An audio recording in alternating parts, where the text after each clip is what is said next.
നമസ്കാരം. മനുഷ്യൻ പാറ്റകളാകുന്ന കാലമാണ്. നാളെ പാറ്റ പാർട്ടിയുടെ ആദ്യ പരസ്യ പ്രതിഷേധം. പ്രത്യയശാസ്ത്രമില്ലെങ്കിലും പാറ്റകൾ ചൂണ്ടിക്കാട്ടുന്ന ഭരണകൂട വീഴ്ചകൾ കാലിക പ്രസക്തമാണ്. സമഗ്രമായി നോക്കാം ഇന്നത്തെ എല്ലാ വാർത്തകളും. ആദ്യം ടോപ്പ് 10-ൽ 10 പ്രധാന തലക്കെട്ടുകൾ.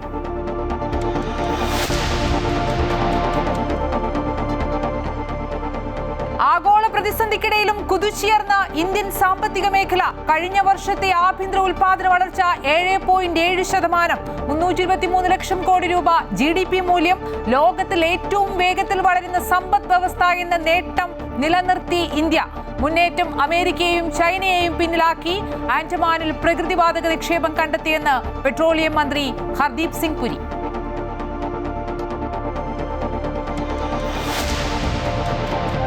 മാസപ്പടി കേസിൽ ED അന്വേഷണം തുടരും. കേസ് റദ്ദാക്കണമെന്ന് ആവശ്യപ്പെട്ട് CMRL നൽകിയ ഹർജി ഹൈക്കോടതി ഡിവിഷൻ ബെഞ്ച് തള്ളി. നടപടികൾ വേഗത്തിലാക്കാൻ ED യോഗത്തിൽ തീരുമാനം. പഴുതടച്ച അന്വേഷണത്തിന് ED ഡയറക്ടറുടെ നിർദ്ദേശം. വീണയല്ല, പിണറായിയാണ് യഥാർത്ഥ പ്രതിയെന്ന് ഷോൺ ജോർജ്. പിണറായിയോ വീണയോ പ്രതിയായി EDക്ക് മുന്നിൽ ഒരു കേസുണ്ടോ എന്ന് AK ബാലൻ.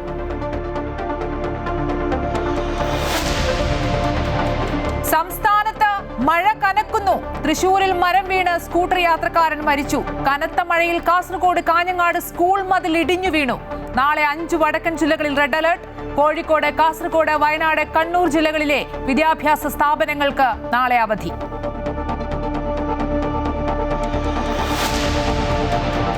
എറണാകുളം മലയിടം തുരുത്ത് നിവാസികളുടെ പുനരധിവാസത്തിൽ സമവായമാകുന്നു. നിലവിലുള്ള സ്ഥലത്ത് കുടുംബങ്ങൾക്ക് താമസിക്കാൻ സ്ഥലം അനുവദിക്കണമെന്ന നിർദ്ദേശം മുന്നോട്ട് വെച്ച് സർക്കാർ. കുടുംബങ്ങൾക്ക് സർക്കാർ വീട് വെച്ച് നൽകുമെന്നും മന്ത്രി റോജി M. ജോൺ. സർക്കാർ നിർദ്ദേശം ആലോചിച്ചറിയിക്കാമെന്ന് ഭൂവുടമയും സമരസമിതിയും.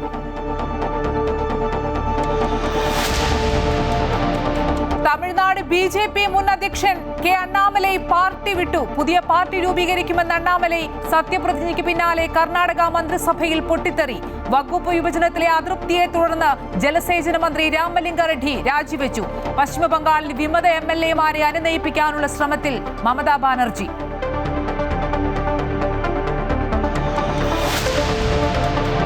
CPM സംസ്ഥാന സെക്രട്ടറി MV ഗോവിന്ദനെ വിമർശിച്ച് കോടിയേരി ബാലകൃഷ്ണന്റെ ഭാര്യ വിനോദിനി. കോടിയേരിയുടെ മരണശേഷം CPM ഉന്നത നേതൃത്വത്തിൽ നിന്ന് നേരിട്ടത് കടുത്ത അവഗണന. കേരളത്തിൽ പ്രധാന സ്ഥാനം വഹിക്കുന്ന PB അംഗത്വത്തിൽ നിന്ന് നേരിട്ടതും വലിയ അവഗണനയെന്നും വിനോദിനി പച്ചക്കുതിരയിലെ ലേഖനത്തിൽ.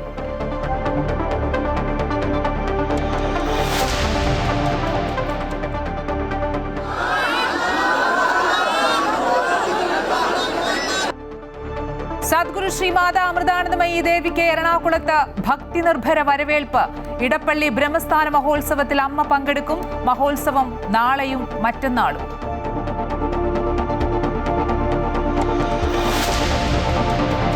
ഇന്ത്യ അഫ്ഗാനിസ്ഥാൻ ടെസ്റ്റ് പരമ്പര നാളെ മുതൽ ചണ്ഡീഗഡിൽ. ഫ്രഞ്ച് ഓപ്പൺ ടെന്നീസിൽ ജർമ്മൻ താരം അലക്സാണ്ടർ സ്വരേവ് ഫൈനലിൽ.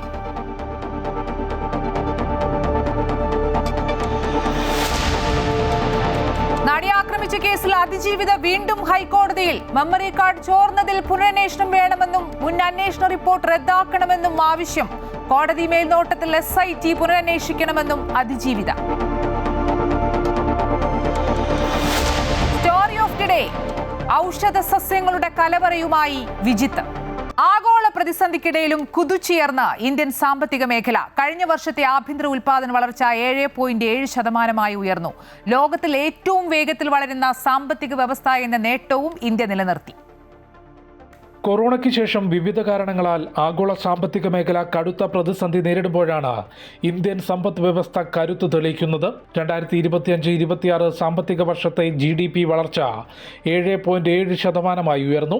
കേന്ദ്ര സർക്കാരും റിസർവ് ബാങ്കും പ്രതീക്ഷിച്ചിരുന്ന 7.6% കടന്നാണ് ആഭ്യന്തര ഉൽപാദന വളർച്ച രേഖപ്പെടുത്തിയത്. ചെറുകിട വ്യവസായം മുതൽ പ്രതിരോധവും സാങ്കേതിക വിദ്യയും വരെയുള്ള മേഖലകളിൽ സ്വയം പര്യാപ്തത കൈവരിക്കാനുള്ള നടപടികൾ ഫലം കാണുന്നുവെന്നാണ് GDP നിരക്ക് വ്യക്തമാക്കുന്നത്. ഹോട്ടൽ, ഗതാഗതം തുടങ്ങിയ മേഖലകളിലാണ് ഏറ്റവും കൂടുതൽ വളർച്ച രേഖപ്പെടുത്തിയത്. കഴിഞ്ഞ സാമ്പത്തിക വർഷത്തിന്റെ അവസാനത്തിൽ ജനുവരി മുതൽ മാർച്ച് വരെ ഇന്ത്യയുടെ GDP മൂല്യം 87.77 ലക്ഷം കോടി രൂപയാണ്. പശ്ചിമേഷ്യൻ മേഖലയിലെ യുദ്ധം വികസിത രാജ്യങ്ങളെപ്പോലും തളർത്തുമ്പോഴാണ് ഇന്ത്യ ശക്തമായി മുന്നേറുന്നത്.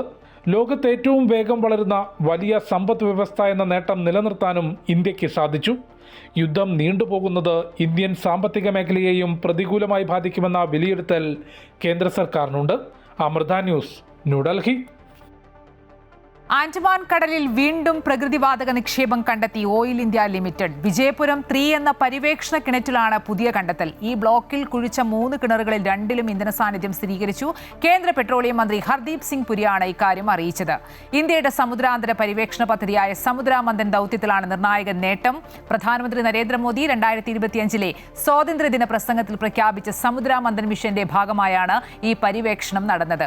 വാർത്ത പുറത്തുവന്നതോടെ ഓയിൽ ഇന്ത്യയുടെ ഓഹരി നേട്ടം കൈവരിച്ചു.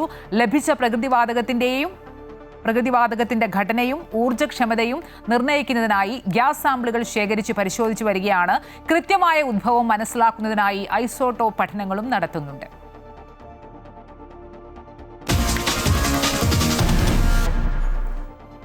മാസപ്പടി കേസിൽ വീണ വിജയനും CMRLനും തിരിച്ചടി. ED അന്വേഷണത്തിനെതിരെ CMRL നൽകിയ ഹർജി ഹൈക്കോടതി ഡിവിഷൻ ബെഞ്ച് തള്ളി. കേസിലെ EDയുടെ അന്വേഷണം തുടരാമെന്ന് ജസ്റ്റിസുമാരായ A. Raja Vijayaraghavan, KV Jayakumar എന്നിവരടങ്ങിയ ഡിവിഷൻ ബെഞ്ച് ഉത്തരവിട്ടു. വീണ വിജയന്റെ എക്സാലോജിക് സൊല്യൂഷൻസുമായി അടക്കം നടത്തിയ സാമ്പത്തിക ഇടപാടുകളിലെ ED അന്വേഷണം റദ്ദാക്കണമെന്നാവശ്യപ്പെട്ട് CMRL നൽകിയ ഹർജി ഹൈക്കോടതി ഡിവിഷൻ ബെഞ്ച് തള്ളി.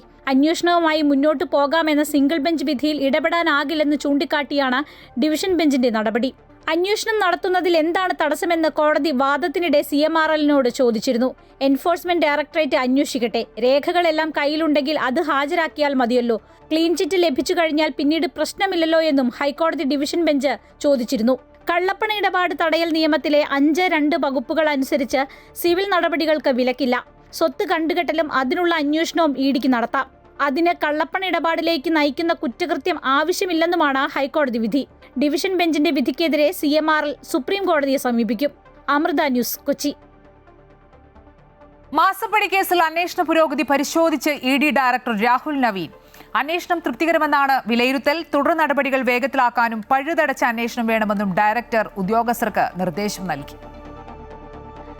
മാസപ്പടി കേസിൽ തുടരന്വേഷണത്തിന് ഹൈക്കോടതി പച്ചക്കൊടി കാട്ടിയതിന് തൊട്ടു പിന്നാലെ ഉന്നതതല യോഗം പൂർത്തിയാക്കി അന്വേഷണം വേഗത്തിലാക്കിയിരിക്കുകയാണ് enforcement directorate. ED director Rahul നവീന്റെ നേതൃത്വത്തിലായിരുന്നു കൊച്ചിയിൽ യോഗം ചേർന്നത്. കേസിലെ ഇതുവരെയുള്ള അന്വേഷണ പുരോഗതി ചർച്ച ചെയ്ത അദ്ദേഹം നിലവിലെ അന്വേഷണത്തിൽ തൃപ്തി രേഖപ്പെടുത്തി. കോടതിയിൽ നിന്ന് അനുകൂല വിധി വന്ന സാഹചര്യത്തിൽ തുടർ നടപടികൾ വേഗത്തിലാക്കാൻ ED ഉദ്യോഗസ്ഥർക്ക് നിർദ്ദേശം നൽകിയിട്ടുണ്ട്. പഴുതടച്ച അന്വേഷണം വേണമെന്നാണ് നിർദ്ദേശം. നിലവിലെ മറ്റ് കേസുകളുടെ അന്വേഷണ പുരോഗതിയും യോഗത്തിൽ ചർച്ച ചെയ്തു. കേസ് റദ്ദാക്കണമെന്നാവശ്യപ്പെട്ട് CMRL MD ശശിധരൻ കർത്ത അടക്കമുള്ളവർ നൽകിയ അപ്പീൽ ഹൈക്കോടതി ഡിവിഷൻ ബെഞ്ച് തള്ളിയതാണ് നിർണായകമായിരിക്കുന്നത്. സ്വത്തുക്കൾ മരവിപ്പിക്കാനോ പ്രതികൾക്ക് സമൻസ് നൽകി വിളിപ്പിക്കുന്നതിനോ ECIR ആവശ്യമില്ലെന്നും അത് നിയമപരമായ രേഖയല്ലെന്നും കോടതി ഉത്തരവിലുണ്ട്. അറസ്റ്റ് അടക്കമുള്ള നടപടികളിലേക്ക് കടക്കാനും EDക്ക് കഴിയും. ഇതോടെ പ്രതികൾക്ക് ഉടൻ തന്നെ നോട്ടീസ് അയക്കാനുള്ള സാധ്യതയുമുണ്ട്. അമൃത ന്യൂസ്, കൊച്ചി. CMRL എക്സാലോജി കേസിൽ അന്വേഷണം വ്യാപിപ്പിക്കാനൊരുങ്ങുകയാണ് എൻഫോഴ്സ്മെന്റ് ഡയറക്ടറേറ്റ്. ഹൈക്കോടതി തീരുമാനം അനുകൂലമായതോടെ നിർണായക നീക്കങ്ങൾ EDയുടെ ഭാഗത്തു നിന്നുണ്ടാകും. അതേസമയം ED തന്നോടൊന്നും ചോദിച്ചിട്ടില്ലെന്ന് പിണറായി വിജയൻ പറഞ്ഞ സാഹചര്യത്തിൽ രാഷ്ട്രീയമായി CPM എങ്ങനെ പ്രതിരോധിക്കുമെന്നുള്ളതൊക്കെ ചർച്ചയാണ്. വിലയിരുത്തലുകളുമായി കൊച്ചിയിൽ നിന്നും KK പ്രശാന്ത് ചേരുന്നുണ്ട്. പ്രശാന്ത്, EDയുടെ അടുത്ത നീക്കം എന്ത് എന്നുള്ളതാണ് ഏറ്റവും പ്രധാനം. ഒപ്പം ഈ കേസിലെ ഡിവിഷൻ ബെഞ്ച് വിധി എത്രത്തോളം ഇനി അങ്ങോട്ട് ഈ കേസിൽ നിർണായകമായിരിക്കും? ഒപ്പം സൂചിപ്പിച്ച പോലെ തന്നെ CPMന്റെ രാഷ്ട്രീയ തീരുമാനമൊക്കെ എങ്ങനെയായിരിക്കും?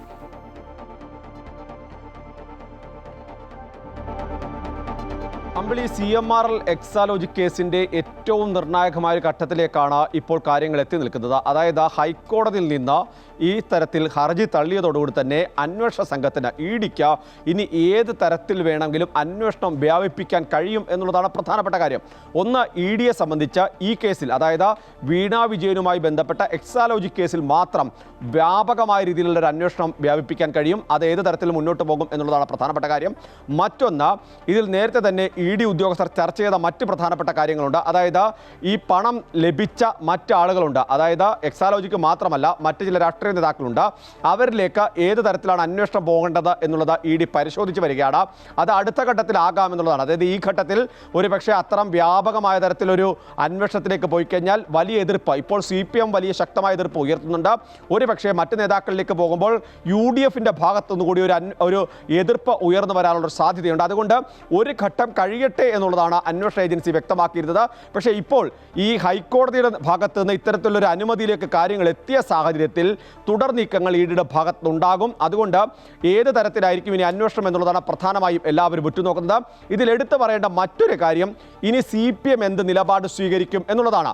അതിൽ ഒരു പ്രധാനപ്പെട്ട വിഷയം ഇപ്പോഴും മുന്നിൽ നിൽക്കുന്നുണ്ട്. അതായത് കഴിഞ്ഞ ദിവസങ്ങളുണ്ടായ റെയ്ഡിനെ തുടർന്ന് വലിയ പ്രതിഷേധം CPMൻ്റെ ഭാഗത്ത് ഉണ്ടാകുന്നു. അതിശക്തമായ പ്രതിഷേധം, അത് വിമർശനം, അതോടൊപ്പം തന്നെ ആക്രമണ സംഭവങ്ങളൊക്കെ ഉണ്ടാകുന്നു. ഈ സാഹചര്യത്തിൽ തന്നെ പിണറായി വിജയൻ പിന്നീട് മാധ്യമങ്ങളെ കണ്ടപ്പോൾ പറഞ്ഞത് തന്നോടൊരു ചോദ്യവും ചോദിച്ചില്ല എന്നുള്ളതാണ്. അതായത് അന്വേഷണ ഏജൻസിയുടെ ലക്ഷ്യം എന്താണെന്ന് വളരെ കൃത്യമായി അവർ വ്യക്തമാക്കിയിരിക്കുന്നു. അതായത് CPM പറയുന്ന പോലെ വീണാ വിജയൻ വഴി പിണറായി വിജയനിലേക്ക് എന്നുള്ളതല്ല, വീണാ വിജയൻ തന്നെ ലക്ഷ്യമാക്കുന്നു. അതിനുശേഷം മറ്റ് രാഷ്ട്രീയ ലക്ഷ്യങ്ങളുണ്ടോ എന്നുള്ളതൊക്കെ പിന്നീട് തെളിയിക്കപ്പെടേണ്ട കാര്യങ്ങളാണ്. പക്ഷേ CPM ഇനി ഏത് തരത്തിൽ അതിനെ പ്രതിരോധിക്കുമെന്നുള്ളതാണ് പ്രധാനപ്പെട്ട കാര്യം. കാരണം പിണറായി വിജയൻ തന്നെ പറയുന്നു തന്നോടൊന്നും ചോദിച്ചിട്ടില്ല എന്നുള്ളതാണ്. അതായത് ഈ കേസിൽ പിണറായി വിജയൻ കക്ഷിയല്ല. അതായത് അതിൽ പലയിടത്തും പറയുന്നുണ്ട്, അതായത് മുൻ മുഖ്യമന്ത്രി ആയ പിണറായി വിജയൻ്റെ മകളാണ് വീണാ വിജയൻ, വീണ തൈക്കണ്ടി എന്ന് പറയുന്നുണ്ട്, വീണ ടി എന്ന് പറയുന്നുണ്ട്. എന്നതിനപ്പുറത്തേക്ക് മറ്റു കാര്യങ്ങളൊന്നും തന്നെ സ്വാഭാവികമായും ഇല്ല. അതുകൊണ്ട് തന്നെ രാഷ്ട്രീയമായൊരു പ്രതിരോധം ഏത് തരത്തിൽ ഇനി മുന്നോട്ട് കൊണ്ടുപോകാൻ കഴിയും എന്നുള്ളതാണ് ചോദ്യം.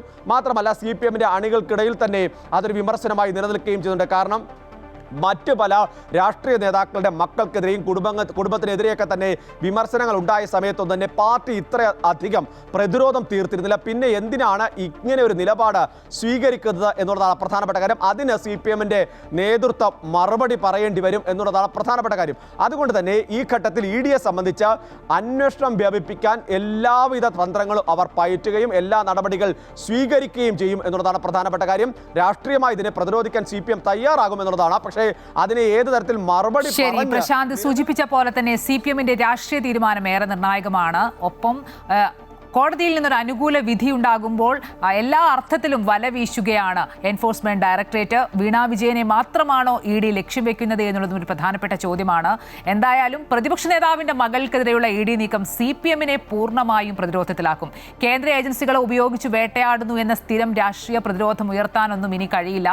കാരണം ഹൈക്കോടതി ഡിവിഷൻ ബെഞ്ചാണ് ഇപ്പോൾ ED അന്വേഷണത്തിന് കൃത്യമായ നിയമസാധുത നൽകിയിട്ടുള്ളത്. ഇത് CPMന് വലിയ തിരിച്ചടിയാണ്. വിശദാംശങ്ങളും വിലയിരുത്തലുകളും നൽകുകയായിരുന്നു KK പ്രശാന്ത്. മാസപ്പടി കേസിൽ EDക്ക് അന്വേഷണം തുടരാമെന്ന് ഹൈക്കോടതി ഡിവിഷൻ ബെഞ്ച് വിധി ഇന്ത്യൻ നിയമവ്യവസ്ഥയെ വിലയ്ക്ക് വാങ്ങാൻ സാധിക്കില്ല എന്നതിന്റെ ഏറ്റവും വലിയ തെളിവാണെന്ന് ഷോൺ ജോർജ്. സുപ്രീം കോടതിയെ സമീപിക്കാനുള്ള സമയം പോലും കൊടുത്തിട്ടില്ലെന്നും സത്യം വിജയിച്ചിരിക്കുന്നു എന്നും ഷോൺ ജോർജ് പറഞ്ഞു.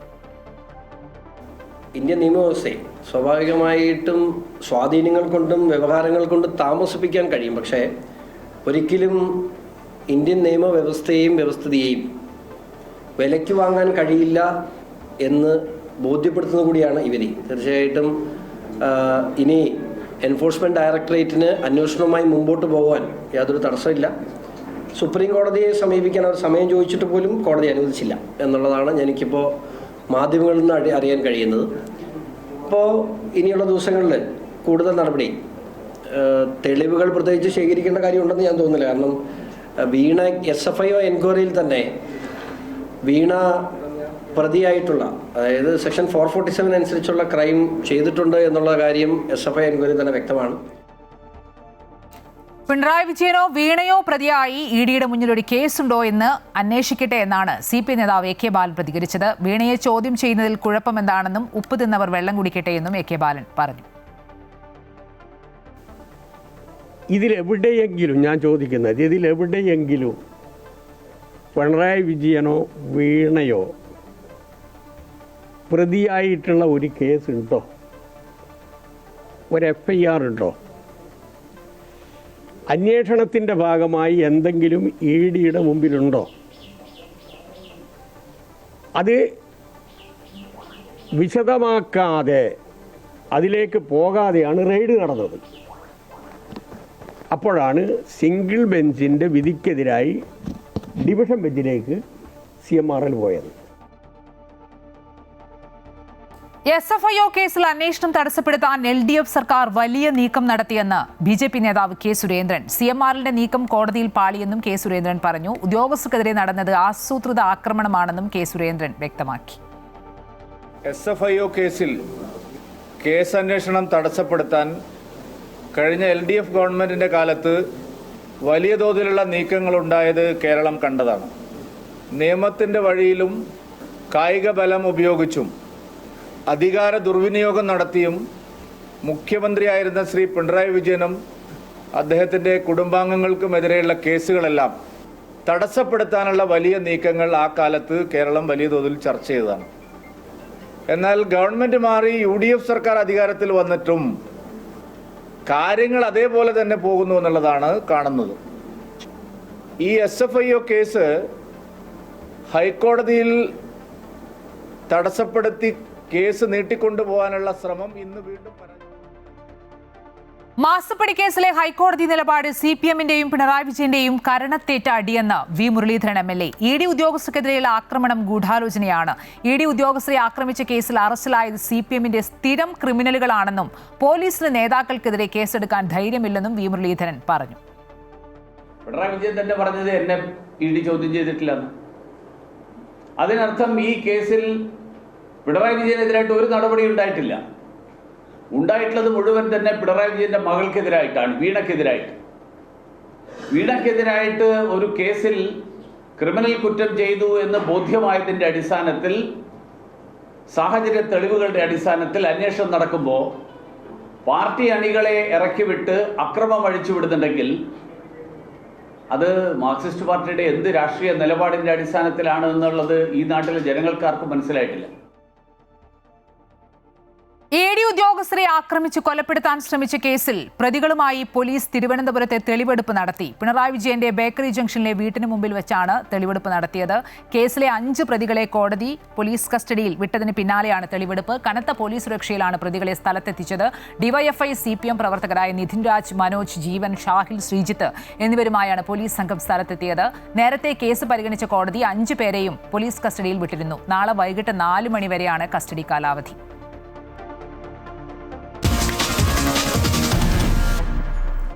സംസ്ഥാനത്ത് കാലവർഷം ശക്തമാകുന്നു. 5 വടക്കൻ ജില്ലകളിൽ നാളെ റെഡ് അലർട്ട് പ്രഖ്യാപിച്ചു. പലയിടത്തും മഴക്കെടുതി രൂക്ഷമാണ്. തൃശൂരിൽ മരം കടപുഴകി വീണ് ബൈക്ക് യാത്രികൻ മരിച്ചു. തീവ്ര മഴ കണക്കിലെടുത്ത് 4 ജില്ലകളിലെ വിദ്യാഭ്യാസ സ്ഥാപനങ്ങൾക്ക് നാളെ അവധിയാണ്.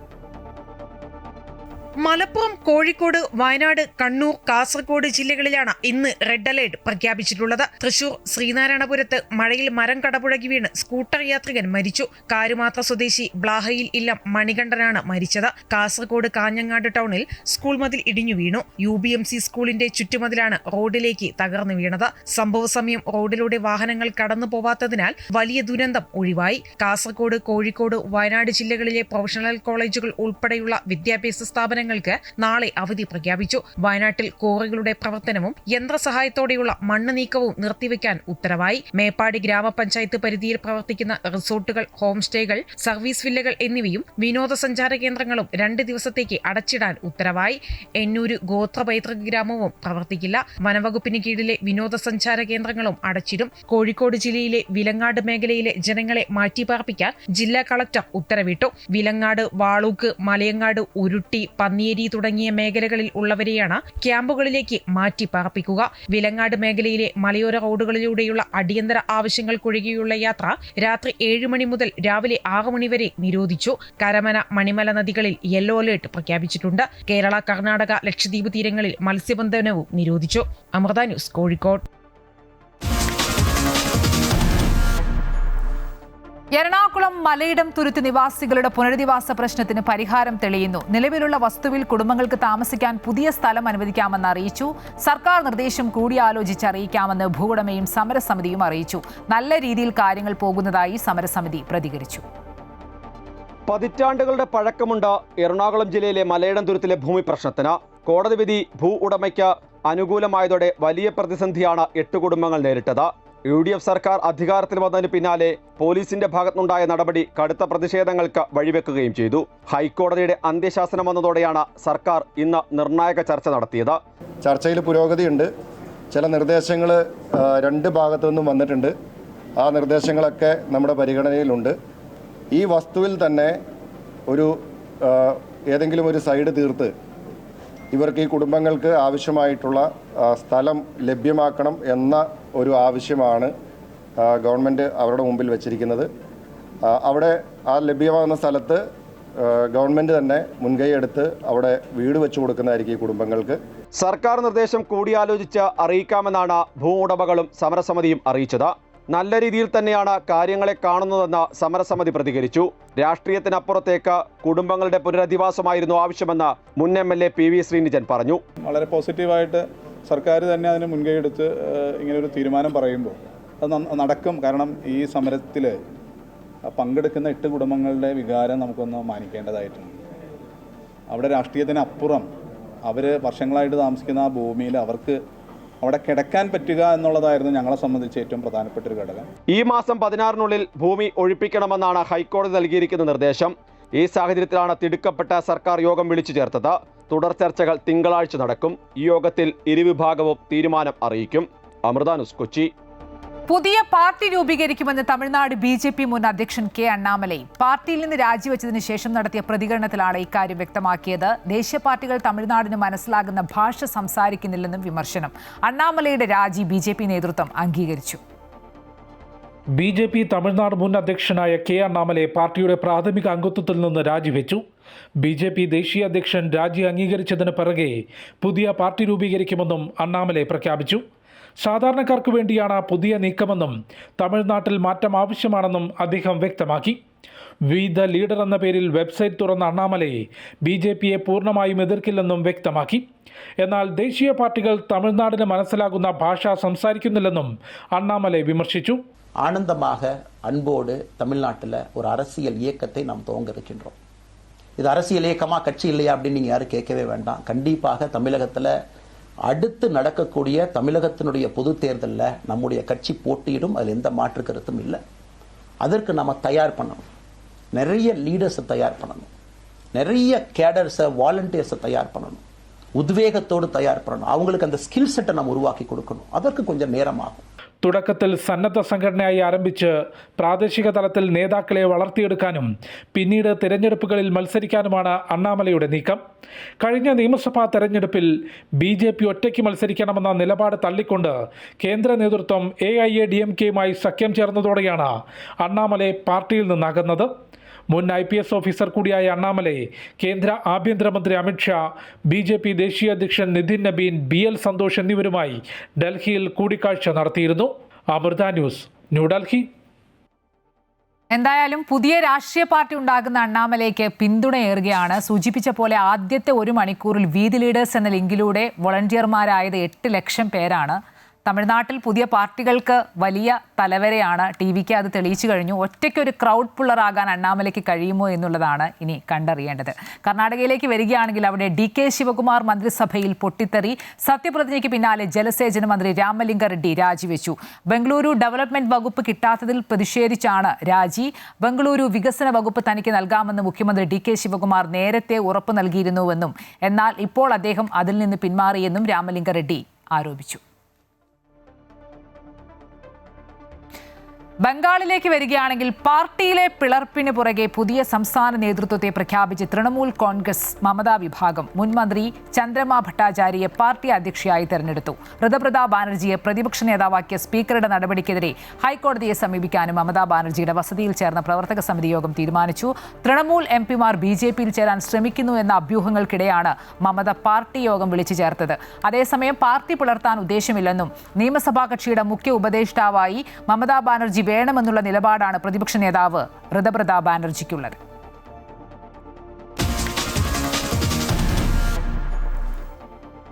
CPM നേതൃത്വം അവഗണിച്ചു എന്ന തുറന്നു പറച്ചിലുമായി കോടിയേരി ബാലകൃഷ്ണന്റെ കുടുംബം. കോടിയേരി ബാലകൃഷ്ണന്റെ ഭാര്യ വിനോദിനിയാണ് CPM സംസ്ഥാന സെക്രട്ടറി MV ഗോവിന്ദന്റെ സമീപനത്തിനെതിരെ പരസ്യമായി രംഗത്ത് വന്നത്. കോടിയേരിയുടെ മരണശേഷം CPMന്റെ ഉന്നത നേതൃത്വത്തിൽ നിന്ന് നേരിട്ടത് ക്രൂരമായ അവഗണനയെന്ന് വിനോദിനി.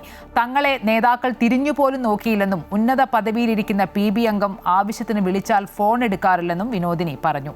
പച്ചക്കുതിര മാസികയ്ക്ക് നൽകിയ അഭിമുഖത്തിലാണ് വിനോദിനി ബാലകൃഷ്ണന്റെ പ്രതികരണം. CPM പാർട്ടി നേതൃത്വത്തിനെതിരെ തുറന്നടിക്കുകയാണ് CPM മുൻ സംസ്ഥാന സെക്രട്ടറി അന്തരിച്ച കോടിയേരി ബാലകൃഷ്ണന്റെ ഭാര്യ വിനോദിനി. കോടിയേരി മരിച്ച ശേഷം കുടുംബത്തെ തിരിഞ്ഞു നോക്കിയിട്ടില്ല. ഉന്നത സ്ഥാനത്തിരിക്കുന്ന PB അംഗത്തിൽ നിന്ന് നേരിട്ടത് ക്രൂരമായ അവഗണനയാണ്. കേരളത്തിൽ ഉന്നത സ്ഥാനം വഹിക്കുന്നയാളാണ് ആ അംഗം. ആവശ്യത്തിന് വിളിച്ചാൽ PB അംഗം ഫോൺ എടുക്കാറില്ല. 4 വർഷത്തിനിടെ ഒരിക്കൽ പോലും കുടുംബത്തിന്റെ സൗഖ്യം അന്വേഷിച്ചിട്ടില്ല. പേര് പറയാതെയാണ് ആരോപണം ഉന്നയിച്ചിരിക്കുന്നത്. ആ നേതാവ് പിണറായി വിജയൻ ആണോ എന്ന് അഭിമുഖത്തിൽ ചോദ്യമുണ്ട്. അത് പിണറായി വിജയൻ അല്ലെന്ന് അവർ അതിന് മറുപടിയും നൽകി. പിണറായിയെ വിളിച്ചാൽ ഫോൺ എടുക്കും, അല്ലെങ്കിൽ അദ്ദേഹം തിരിച്ചു വിളിക്കുമെന്നും വിനോദിനി പറഞ്ഞു.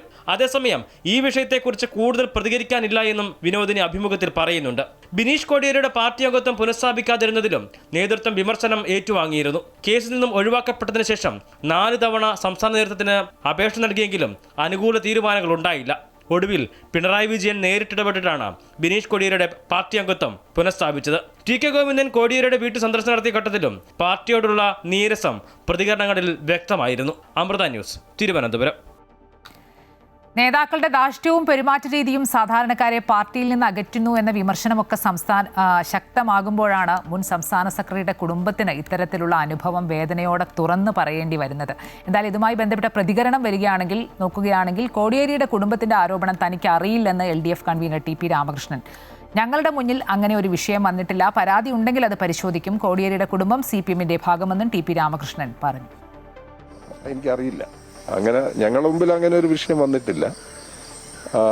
വിഷയം വന്നെങ്കിലേ അത് പരിശോധിക്കാൻ കഴിയുള്ളൂ. അങ്ങനെ എന്തെങ്കിലും പോരായ്മ ആരുടെയും ഭാഗത്ത് വന്നിട്ടുണ്ടോ എന്നുള്ളത് പരിശോധിക്കണമെന്നുണ്ടെങ്കിൽ എനിക്കറിയില്ല. കോടിയേരിയുടെ കുടുംബം CPMന്റെ ഭാഗമാണല്ലോ. ആ കുടുംബം CPMന്റെ ഭാഗമായിട്ട് തന്നെയാണ് നിൽക്കുന്നത്. എല്ലാ ഘട്ടങ്ങളിലും അവർ CPMന്റെ ഭാഗമായി തന്നെ തുടർന്നിട്ടുണ്ട്. അതുകൊണ്ട് അതിലൊന്നും വേറെ പ്രശ്നങ്ങളൊന്നുമില്ല. നിങ്ങളൊന്നും പ്രശ്നം ഉണ്ടാക്കാതിരുന്നാൽ മതി. കോടിയേരിയുടെ ഭാര്യ വിനോദിനിയുടെ ആരോപണത്തെക്കുറിച്ച് തനിക്ക് അറിയില്ലെന്ന് EP ജയരാജൻ. താൻ ആരെയും അവഗണിക്കാറില്ല. ആരോപണത്തെക്കുറിച്ച് അവരോട് തന്നെ ചോദിക്കണമെന്നും EP വ്യക്തമാക്കി. എനിക്കറിഞ്ഞൂടെ ഒന്നും അല്ല, ആരെയും അവഗണിക്കേണ്ട കാര്യം ഞങ്ങൾക്ക്. ഞാൻ ആരെയും അവഗണിക്കാറില്ല. അവരോട് ചോദിച്ചു നോക്ക്. ഞാനെന്ത് പറയാനാ? രാഷ്ട്രീയം ചോദിക്കും രാവിലെ തന്നെ.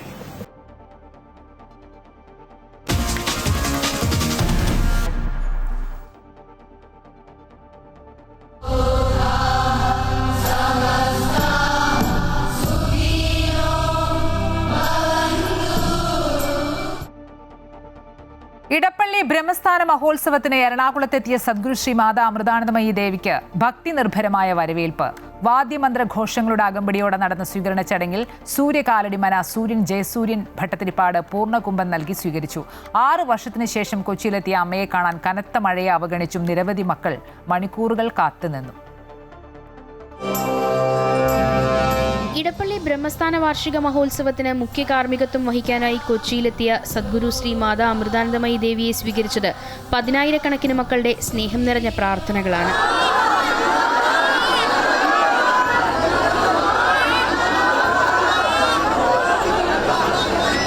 വാദ്യമന്ത്രഘോഷങ്ങളുടെ അകമ്പടിയോടെ നടന്ന സ്വീകരണ ചടങ്ങിൽ സൂര്യകാലടിമന സൂര്യൻ ജയസൂര്യൻ ഭട്ടതിരിപ്പാട് പൂർണ്ണകുംഭം നൽകി അമ്മയെ സ്വീകരിച്ചു.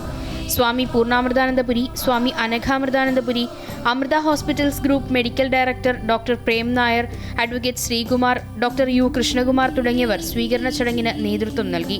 തൃശൂർ ബ്രഹ്മസ്ഥാന വാർഷികോത്സവ ചടങ്ങിന് ശേഷമാണ് അമ്മ എറണാകുളത്തെത്തിയത്. പിന്നീട് അമ്മയുടെ നേതൃത്വത്തിൽ ധ്യാനവും പ്രസാദ വിതരണവും ഭജനയും നടന്നു.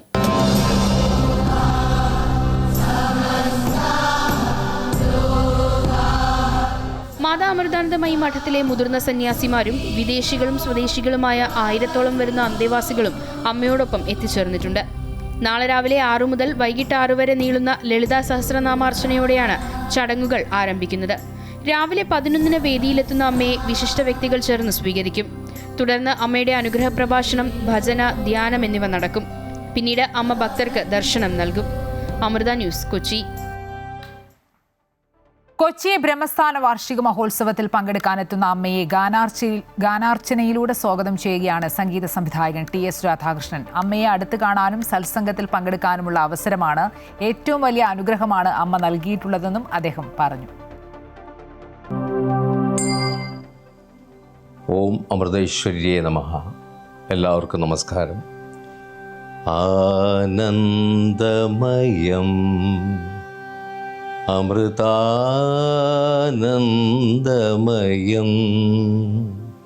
അമ്മ നാമം ജപിക്കുമീ നിലയം നാമ തീർത്ഥം തളിക്കുമീ നിലയം. നമുക്ക് വീണ്ടും അമ്മയെ അടുത്ത് കാണാനും അമ്മയുടെ സത്സംഗത്തിൽ പങ്കുചേരുവാനും അമ്മയുടെ ഭജനയിൽ പങ്കുചേരുവാനും കിട്ടുന്ന ഒരു അസുലഭമായ സൗഭാഗ്യം. ഇത് അമ്മ നമുക്ക് തരുന്ന ഏറ്റവും വലിയ അനുഗ്രഹമാണ്. അമ്മയുടെ എല്ലാ കാരുണ്യ പ്രവർത്തനങ്ങളും നമ്മുടെ ജീവിതത്തിൽ എത്രത്തോളം അതിനെ നമ്മൾ കാണുന്നു എന്നുള്ളതാണ് അമ്മയുടെ ഏറ്റവും വലിയ സന്തോഷം.